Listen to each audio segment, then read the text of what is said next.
Story 1. I have never felt more manly in my life than when my 3-year-old daughter came to me because her toy broke, and it was absolutely obvious to her that she should come to me both for fixing it and for emotional support. Story 2. As a person who likes some stereotypical masculine things, I train in mixed martial arts and love it, but who also has a lot of stereotypical feminine characteristics. I teach elementary school, am very nurturing, am very emotive, and am a sap. I have some thoughts on this. The idea of the manly man as a great bully and jerk really bothers me, and I think that's totally false. It's nearly always a consequence of insecurity, in my opinion. Being masculine to me means having the strength to stand on your values and to stand for those you care about, even and especially when it's hard to do so. It's about being stalwart and unflappably dependable when it counts, even when there is a cost to doing so. All these so-called alphas who have to be the toughest guy in the room are a bunch of idiots, in my opinion. If your only value is how many men think you're better or more manly than they are, then you're not a man at all to me. You have no substance of your own on which to stand.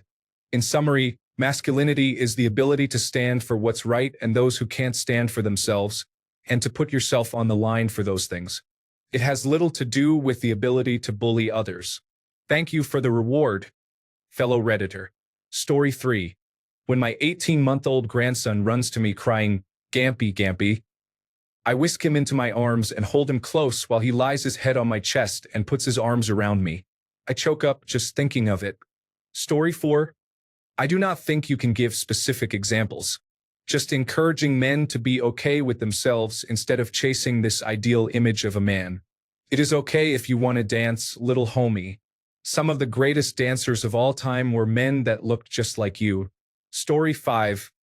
I think the movie Gladiator displays a very admirable version of masculinity. Maximus is undoubtedly the pinnacle of masculinity with his fighting skills and leadership qualities and the way he talks and presents himself. But he is most importantly a man who you can always trust to do the right thing. Even when he loses everything and faces death on multiple occasions, he doesn't break, and you don't lose faith in him. Story 6.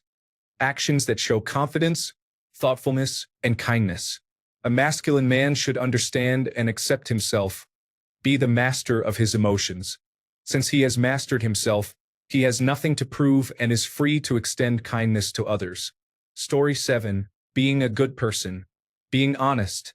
Honoring commitments. Being able to withhold your own emotional reactions temporarily to support others. And also, women can behave that way. Just be a good and honest person. Masculinity has just a very tiny bit to do with it. Story 8. High emotional intelligence doesn't care about being perceived as gay by holding a woman's purse, buying her pads or tampons, or wearing pink. Not afraid to cry and be vulnerable. A man who solves problems and asks how to fix them, whether it's a physical problem or an emotional one.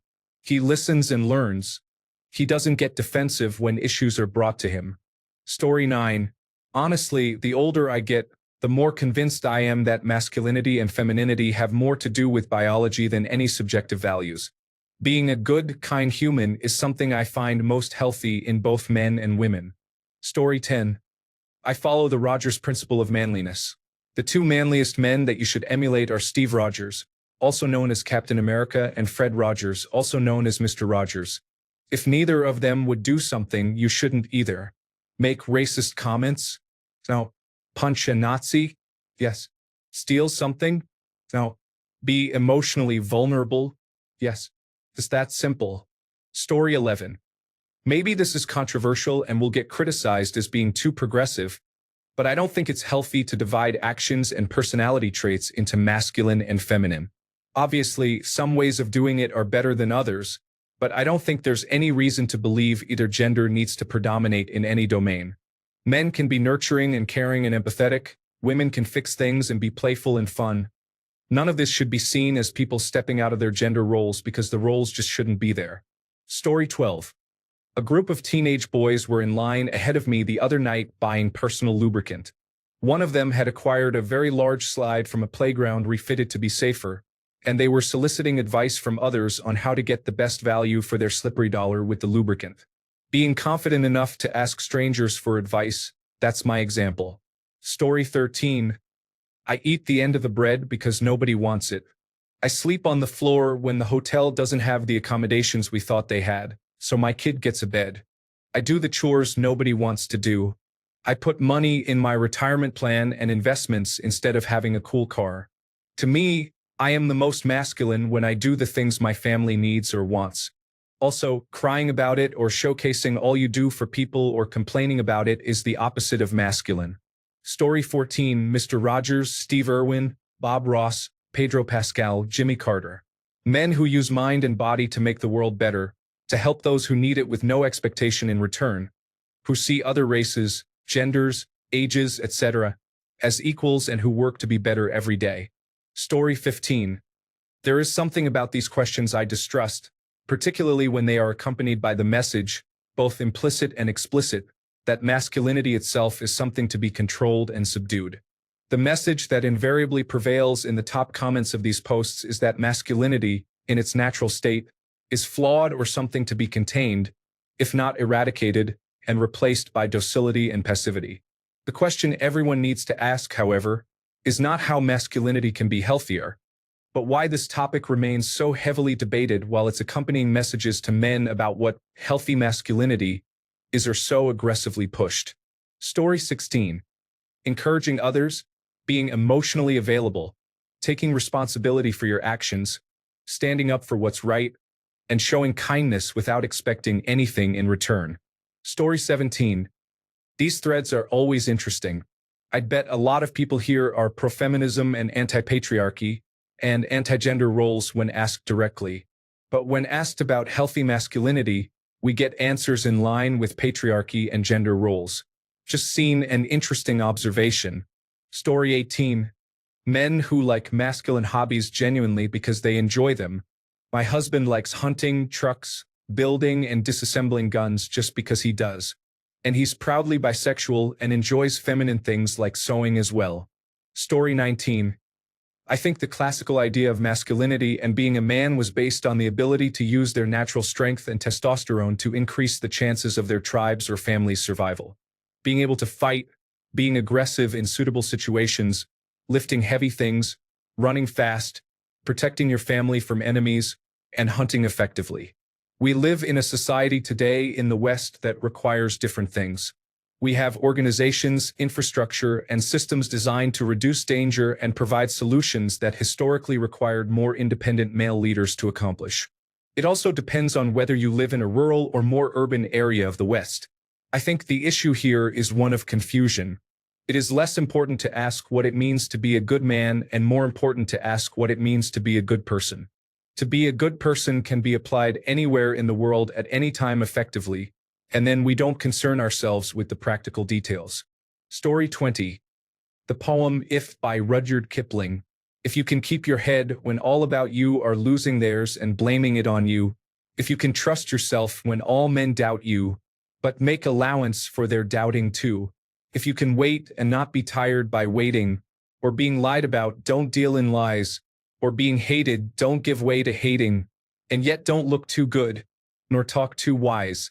If you can dream, and not make dreams your master, if you can think and not make thoughts your aim, if you can meet with triumph and disaster, and treat those two impostors just the same, if you can bear to hear the truth you've spoken, twisted by knaves to make a trap for fools, or watch the things you gave your life to broken, and stoop and build them up with worn-out tools, if you can make one heap of all your winnings, and risk it on one turn of pitch and toss, and lose and start again at your beginnings, and never breathe a word about your loss, if you can force your heart and nerve and sinew, to serve your turn long after they are gone, and so hold on when there is nothing in you, except the will which says to them, hold on, if you can talk with crowds and keep your virtue, or walk with kings, nor lose the common touch, if neither foes nor loving friends can hurt you, if all men count with you, but none too much,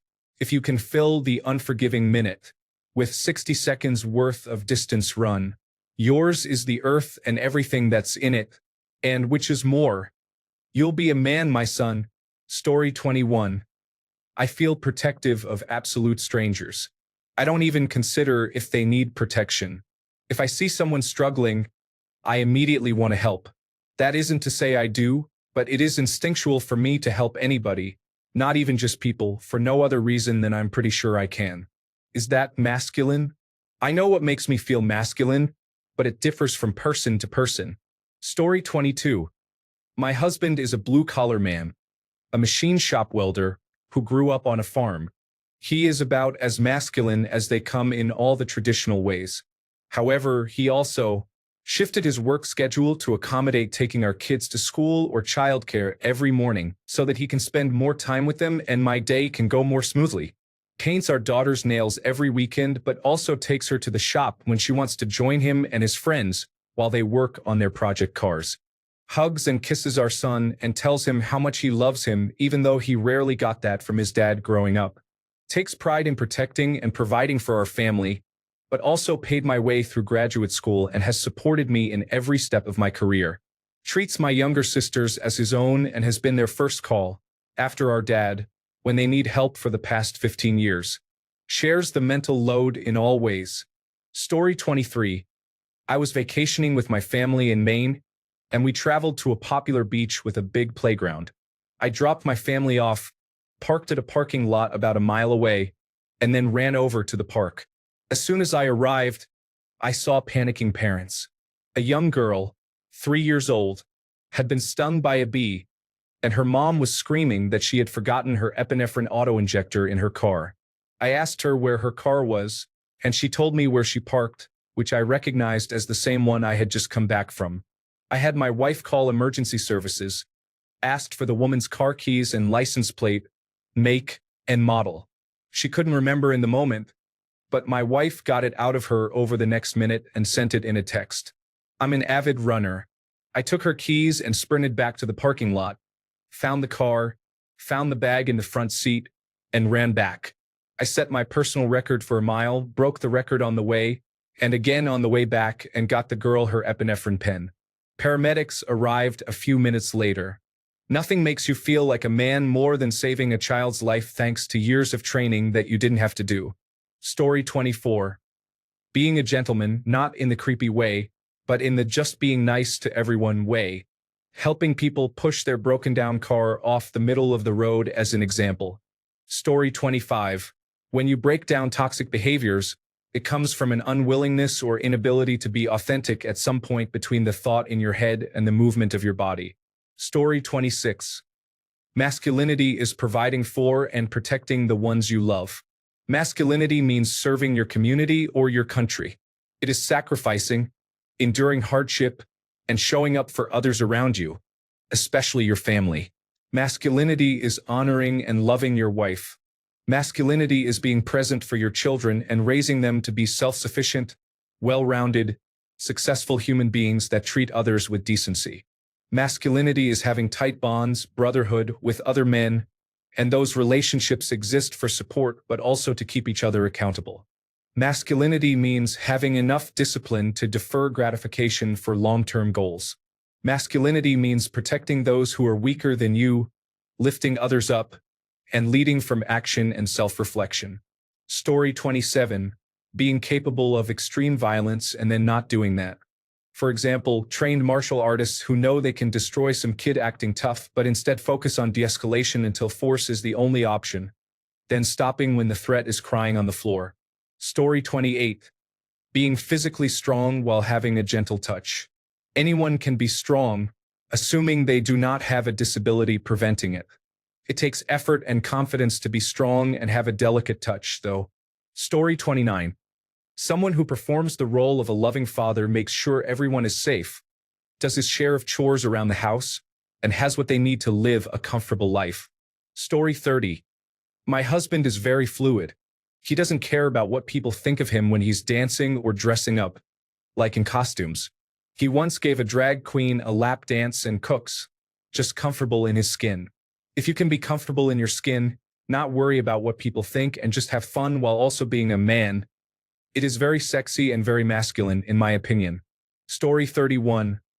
I don't like the assumption that masculinity is not healthy, that men have something to prove. Women would not like it if everyone assumes we are a toxic female unless proven otherwise. It is what it is, a very unhealthy narrative. Story 32. A man who will keep you safe, protected, and warm. Who is both strong and able to lead. A man who is your rock, intelligent, and able to navigate all kinds of situations. A man who isn't a slave to lust. Emotionally intelligent, with a good sense of humor but not a clown, kind, and a gentleman. Story 33. Uncle Iroh from Avatar did a lot of questionable things in his past, but after losing his son, he learns from his errors and gently guides his nephew into becoming the type of man who would earn the love of his people rather than force it, to create hope for the future. Also, I love Uncle Phil from The Fresh Prince. Stern and strict with his goofy nephew, but stepping up and being the father figure he needed, he sympathized with his mistakes rather than scold him when necessary. Story 34. Being strong, assertive, confident, and a leader, making people feel safe around you and doing your best so your people can live better lives. Also, do not be intimidated when someone tries to test your masculinity.